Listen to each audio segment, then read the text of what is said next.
actually Oceans people, they wanted, it's like when you ask a child, what do you want for Christmas, or what do you want for Diwali, or what do you want for Onam or something, they'll say, I want this. So same way, the wish list for ocean people, they wanted all the district 120 leaders and orators, everything. So I would say we are really, really privileged to have all of you. It's like you have descended into this ocean's world and made us all so happy. And I want to thank Toastmaster Princely, because Sweta was supposed to moderate this panel. All of a sudden, when you just realize your co-moderator is missing, right? It is really a whammy, and he just stepped in. And for that reason, I think Sweta had strict control over the timing. It was supposed to be 20 minutes. So when suddenly, things out of the blue, Princely had to step in and save the day. Of course, he did it with great elan and grace. We thank you, our area director, Toastmaster Princely, for stepping in and saving the day. And we apologize for all the other guests for this slight mishap because of Sweta having connection issues. Despite what we plan, right? Things always may not go as we plan. We Toastmasters, we just overcome the challenges with our positivity and teamwork.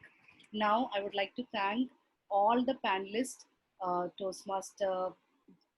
Distinguished Toastmaster Jayan Narayan, Distinguished Toastmaster Partha Sarthi, Distinguished Toastmaster Rajiv Nambia, Distinguished Toastmaster Veena, Distinguished Toastmaster Nina, and we have Toastmaster Satish Menon, Toastmaster Selvarajan, all of you for taking precious time despite being Independence Day, despite having so many other club appointments. We even promised some of you that by 3:30 sharp we'll let you go. We are really, really sorry for the 6 minutes that we exceeded. Thank you so much, and hope to have detailed education sessions from all of you in the future. Hope you will give us that promise today, the birthday gift that we wanted from all of you. One education session each from all of you this 1 year ahead. Thank you so much. With this, now I pass the control back to the TMOD, and we request the photo person, the Hariharan, our PR chair, to take photos with all our distinguished guests. Please turn on your videos so that we can have this moment captured for posterity. With this, I hand over the stage back to TMOD. Thank you, Presiding Officer, DTM Manju. Now, it's time for us for the Power Chat with Gayatri. It will be facilitated by Toastmaster Meera and Toastmaster Indu. Distinguished Toastmaster Gayatri is an IT professional. She works as a project manager in DXC Technologies. She pursues emerging technologies like artificial intelligence and machine learning courses. For the last 7 years, she has been associated with the Toastmasters International. She's played various roles like area director, division director. Currently, she serves as the district logistics manager in District 120. To facilitate, we have Toastmaster Meera, who is a PhD student, who is also a VP membership of Oceans Toastmaster Club. And along with her, we'll have Toastmaster Indu, who is a vice president of PR of Oceans Toastmaster Club. She's a gold medalist. She was a hockey player. Her favorite quote is aspire to inspire before you expire. Let's welcome DTM Gayatri, Toastmaster Meera, and Toastmaster Indu. Thank you, Toastmaster of the Day, Kalpana, for this heart-touching introduction of us, and as well as Distinguished Toastmaster Gayatri. Yeah, wonderful. That was a beautiful introduction, Toastmaster of the Day, Kalpana. Thank you so much. And here we are. Very spectacular evening to all the beloved Toastmasters and our distinguished guests. I know all this time we Toastmaster all Indu, right. Toastmaster we could Indu, not your hear you clearly. Voice is, yeah.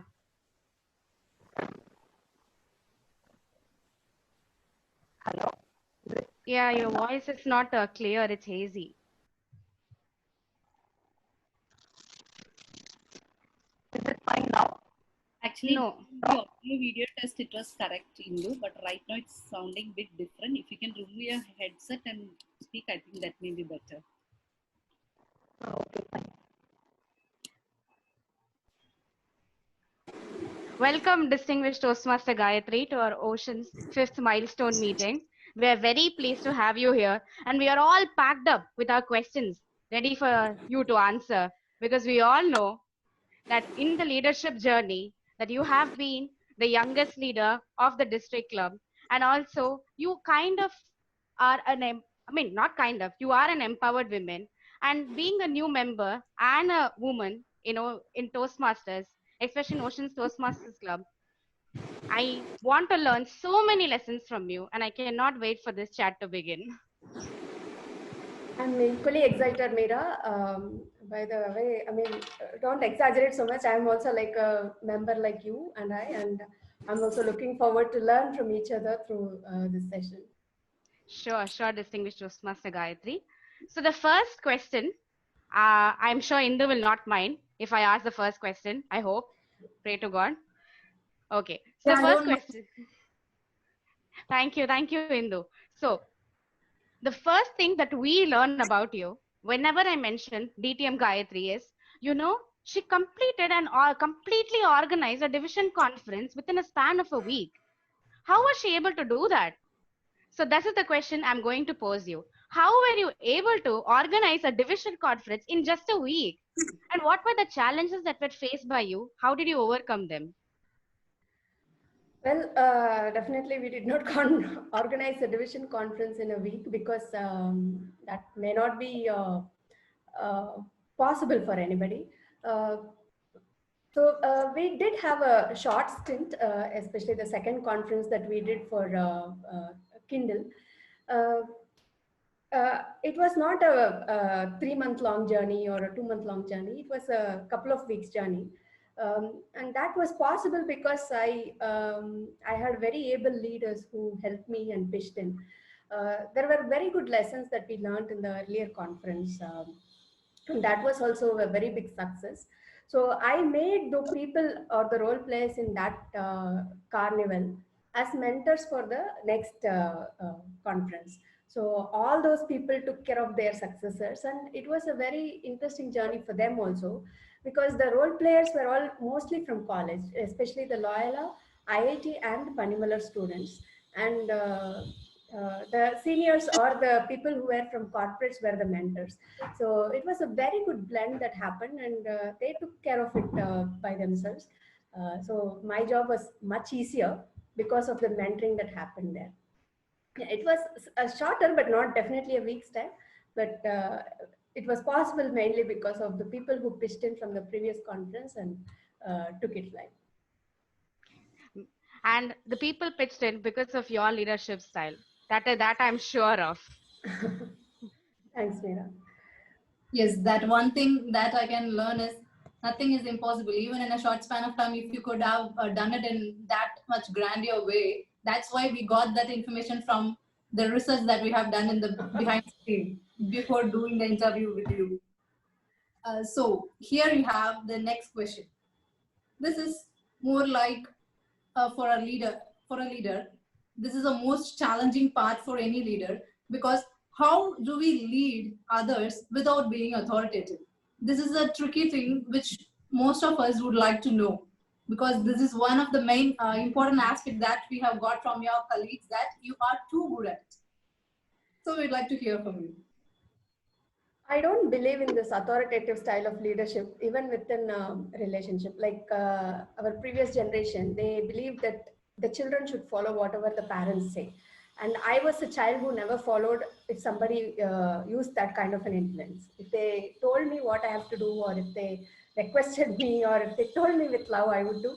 Otherwise, if they say, I'm your mom, you do it, I'm your dad, you do it, I would definitely not do it. So I think in the current generation, at least in the corporate world, that kind of authority never works. I'm a manager, you do this. It's something that's not going to help in the longer run also. So I have always, looked up to leaders who encouraged participative leadership, where everybody works for the benefit of a larger cause, and everybody should be treated in a equal way with a lot of respect to their thoughts and ideas. It's not just respect in terms of being a person, but if somebody whom we don't consider to be a very intelligent person comes up with an idea, I think we should still give them that respect of what they try to convey. So that kind of leadership is it's also like benefit to the leader, because the team is going to perform much better because they are going to own the project, they are going to take up better responsibilities. And so personally, I don't like to be treated with authority, so I don't want to treat anybody with the same way. That's the only reason I don't follow that kind of leadership. And to me, all these time, whatever I have spent in the leadership journey, both in Toastmasters and outside of Toastmasters, whenever I let the team also think in their way, give them a little freedom, they take more ownership and more responsibility. And that actually comes up to give a better success. And it's something that we can't even imagine. So I don't believe in authoritative leadership style. And this is actually a better way of leadership because the results are much better. Yeah, so one thing I could understand from you is, even if you being authoritative, nobody will think that you are that much vigorous in showing all this. By looking at your face itself, it's like, okay, ma'am, we'll do that. Something like that. You have charisma. Yeah. So, Mira, would you like to pitch in now? Yes, it's my turn. Actually, I was going to say that. So, another thing, distinguished Toastmaster Gayatri, about you is we heard that you are interested in Internet of Things and artificial intelligence, and you are a corporate employee that keeps really busy all throughout the day. And also, whenever there is a function in office, you are the first one to participate. Now, during this lockdown, the first issue that everyone is facing is time management.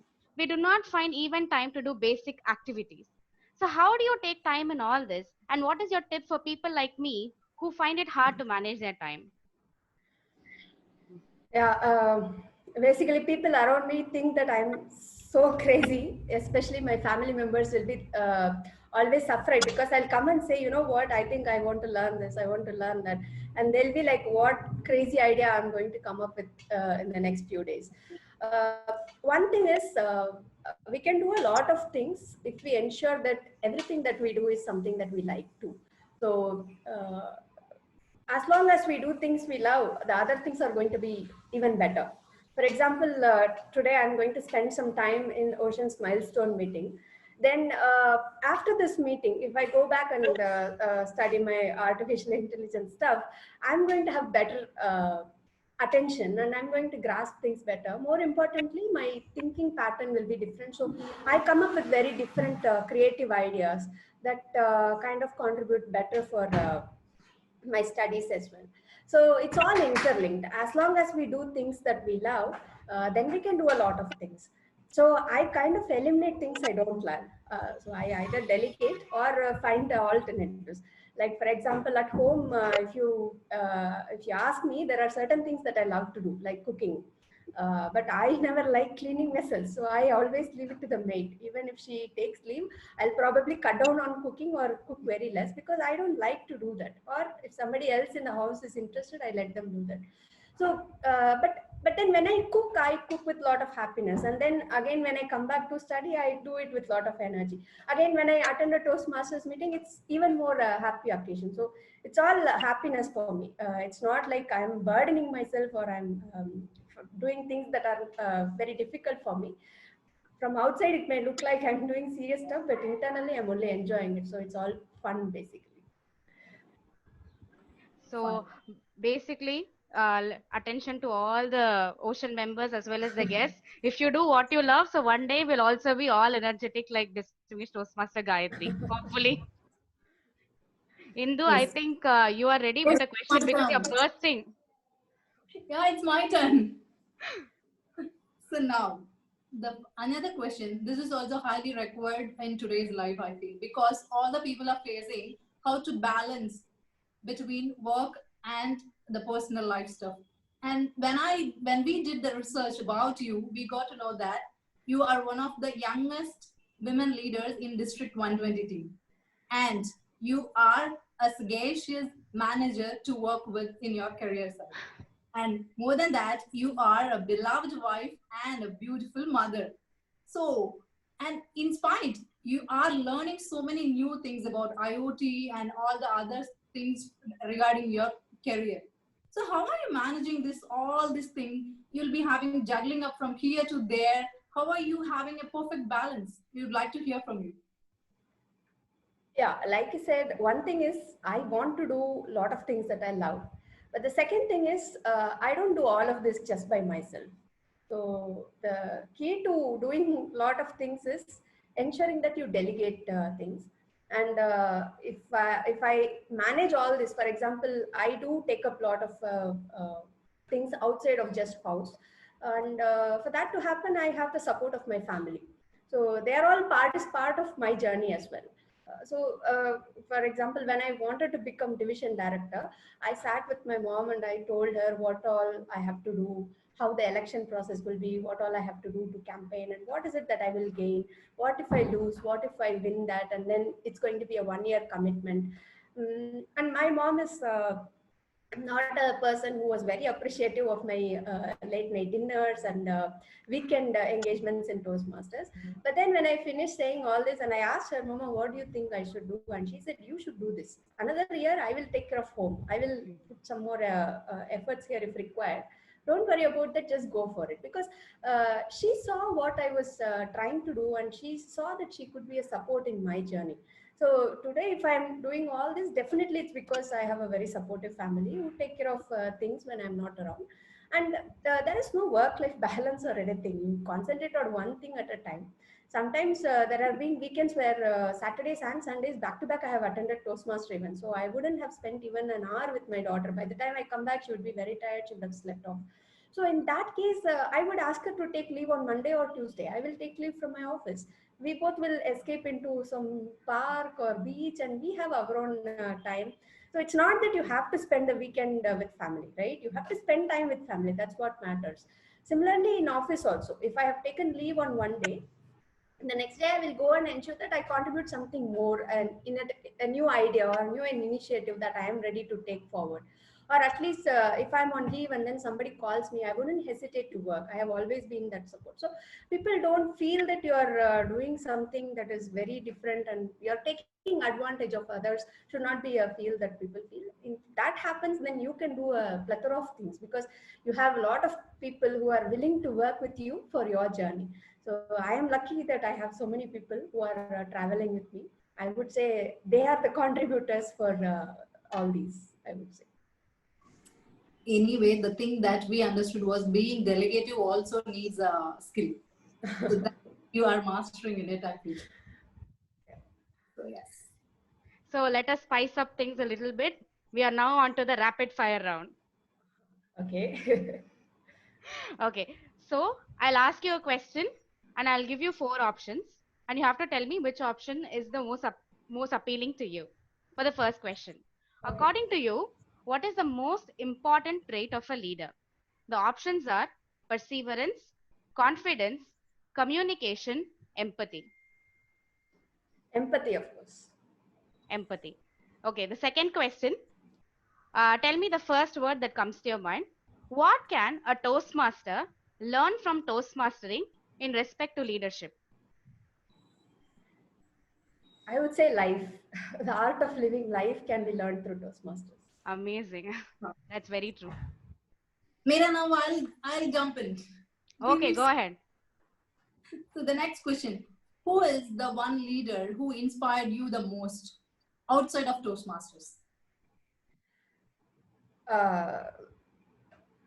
All my role models are authors. They aren't people who have achieved as a political leader or as a community leader. Of course, there are a lot of people whom I follow, but then I feel that the authors whom I have traveled with, especially my favorite author, Sujata, is the person who has kind of molded my personality. So I'm in love with reading, and authors are my favorite leaders in that way. So yeah, I also love the same personality. Here we have to give a high five. So now the fourth question, rank the order of your priority regarding the styles of leadership. Autocratic, democratic, delegative, bureaucratic, and affirmative. Yeah, for me, affirmative tops the list, and of course, autocratic or bureaucratic comes to the end. But then I don't take the autocratic style also for granted, because in case of a war room situation, only autocratic leadership works. So, and then everything else, the democratic follows affirmative, and then I think you had one more that delegative. Yeah, democratic and delegative, they are kind of in the same position. Affirmative is important because everybody's participation is more important. And of course, autocratic is not the go-to, but then it always tops the list when there is a situation.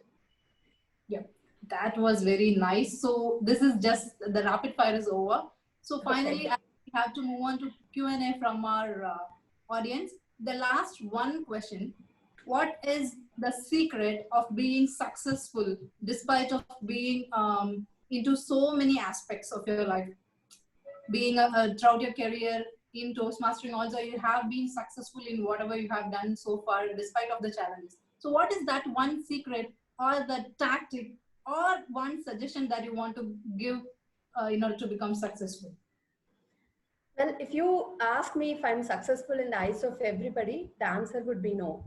To me, if you ask me if I'm successful in my eyes, I would definitely say yes, because my success has criteria that I define. It's very difficult not to give in to peer pressure, and to be honest, there have been situations when I have wondered if I'm doing the right thing. Being even in my Toastmasters leadership journey, if you take my journey as area director or as a division director, if I was a very successful leader in the eyes of everybody, it may not be. But then I had certain criteria. So I wanted to do certain things for my members. And then when I see that it is reflecting in the various different ways, I feel, okay, I have done something good. So it's not like a success or failure. So similarly, in everything, I have my own criteria. I want to do certain things at a certain point of time. I have a time limit, and then I want to do certain things. If I could do that, I feel happy about it. And more importantly, it's actually the journey, right? What you want to learn out of it matters the most. So when we are clear about what we want to do and we follow that path and ensure that we stay in that path, immaterial of the peer pressures or the challenges we face, I think we'll always be successful, because it's we who we want to please. I think we can always do that. Very true, distinguished Toastmaster Gayatri. Indu, I think we have stolen our time for long enough. Now it's time for the audience, because I can hear their mind voices like, we also need to answer questions. We also need her time. Exactly. Even I felt the same thing, Meera. You caught that point. So over to the audience for questions. I think we have members from her her club, DXC Toastmasters also. So would they want to go first? If not, we have other questions.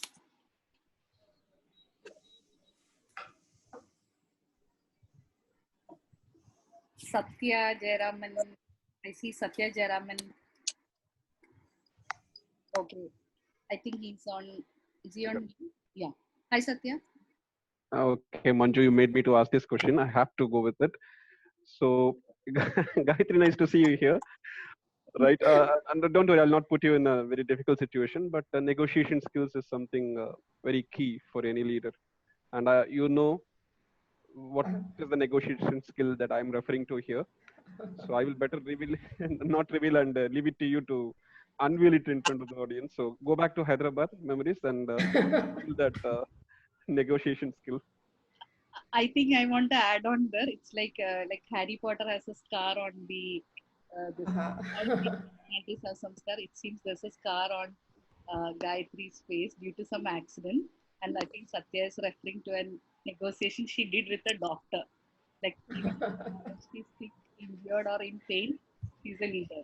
No, it is such a serious thing, but if you delve deep into it, you would find that art of negotiation there. So that is the reason we wanted to place this question here. So go ahead, Gayatri. Okay, so the incident these people are referring to was I met with an accident, and I was supposed to get into a surgery. So I had a bit of tear here, and so the hospital gave me a choice if I could go for a normal stitch or a plastic surgeon stitch. So I was a little skeptical because it was on the face. So I said, I'll go with the plastic surgeon, but tell me how much it would cost.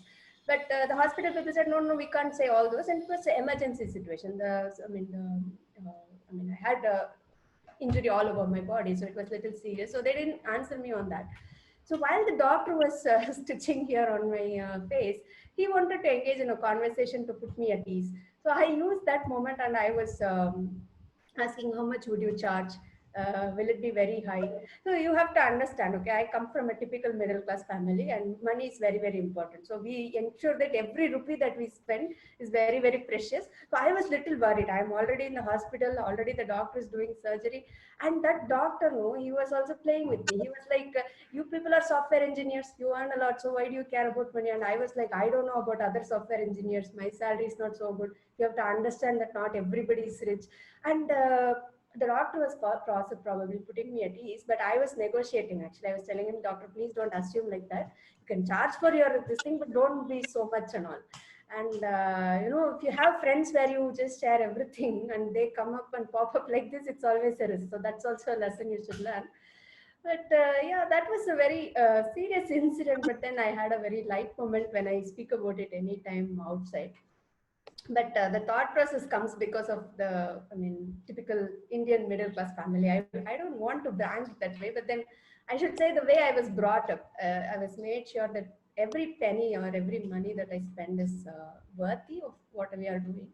So I think it all came through that background, probably. But I think what distinguished Toastmaster Satya Jayaraman was pointing out is that even when you are in acute pain, when you are in an emergency situation, you're still negotiating. You don't forget your leadership skill. You don't start crying, oh my God, it's paining. Instead, you're thinking in a logical manner, keeping your sanity intact. So that's what he wanted to point out. And I have the last question. I think timer says only 1 minute left. The last question I have is, how do you make each and every person feel special? In one of the clubs which was under your division, I had the chance to work with you, and yeah, the timer is showing yellow card. So there you actually ask people, each and every role player, you actually kind of make them. When you speak to us, you make us all feel that we are the only person in the world at that time. Make us all feel special. There's something, you take over our emotions or something.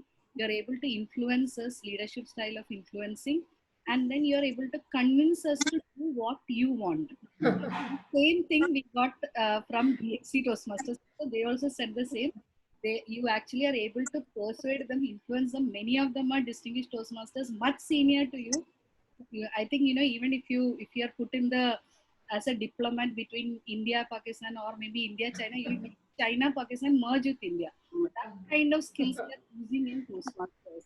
So how do you actually do it, or is it something you can really reveal today? Or you write a book on it or something later? The reason probably I feel make everybody feel special. This is a revelation to me. Thank you for making me feel so happy. But I truly believe that everybody is special. Everybody has something special in them, and in that way, everybody is special. So, especially when I talk to Toastmasters, so we are all here connected for a common cause of helping each other grow, and in the process, grow ourselves, right? So, it's a beautiful fraternity. So, whenever I speak with people, I see what they have in them as a special thing, and I kind of appreciate them for what they are, so that I want them to do more of what they are. So when I was a division director, I had the privilege to connect with so many people. And if you are a district leader, you have the privilege of so many people willing to help you in your journey. And I don't instill my vision into everybody. Rather, they say how they can contribute in their own way to take the vision forward. So it's the beauty of everybody. Everybody is very special, and they have some special talent, and they are so happy to come and contribute. So I only gave them a little bit of platform and probably a little support so that they can get on. And sometimes I've helped people identify their skills. When I see that somebody is good at something and they don't really do more of it, or they haven't realized their potential, I just help them with that. Now, why I do all this is because I have been groomed in the same way. I still have Toastmasters who are from our district and who are outside of our district also, who sometimes just ping me and give me those appreciative words, and they tell that they see all these skills in me. And I have discovered, or I have realized, that there are certain skills that I have only after I joined Toastmasters. So I feel that it's my moral responsibility that I help at least a handful of them in their journey, because after all, we are here only for that, for the common cause of growing together. So that's the only thing that I do. Whatever extra you said, I feel it's all exaggerated out of love, and I'm so happy for, and thankful for all those kind words that you've said, Manju.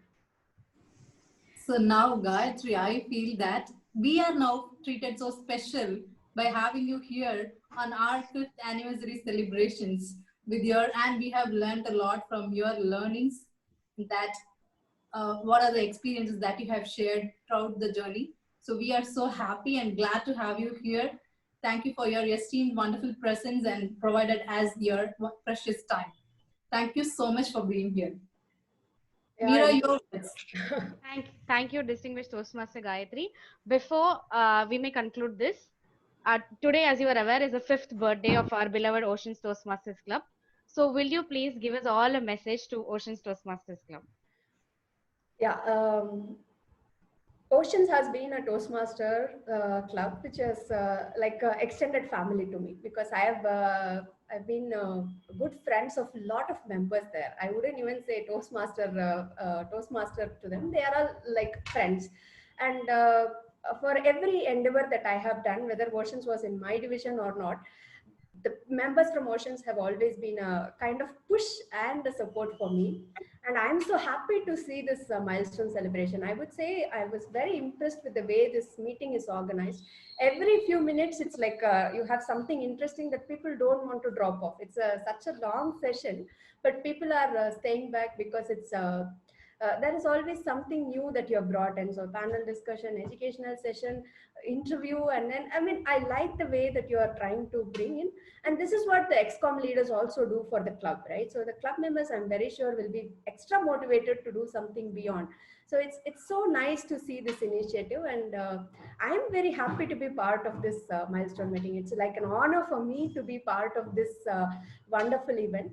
And I should specially thank Meera and Indu and the people who have went behind the back and done a lot of research to collect the questions for me. I don't think anybody has ever done that to find out about me. That shows the level of responsibility and the sincerity that you all have. My wishes and congratulations for many more milestones to come. I'm so happy to be part of this. Thank you so much. Thank you, distinguished Toastmaster Gayatri, for your valuable words, as well as your answer to the questions that I'm sure is going to help all the aspiring leaders in Toastmasters. Now, over to you, Team Mod. Wow. The power chat was a power pack with full energy, enthusiastic conversation. Really, we all enjoyed it. Thank you, distinguished Toastmaster Gayatri, for your wonderful words, positive words, and for energy, everything. Thank you, ma'am. Yeah, thank you, Toastmaster Meera and Toastmaster Indu. You made a rocking performance.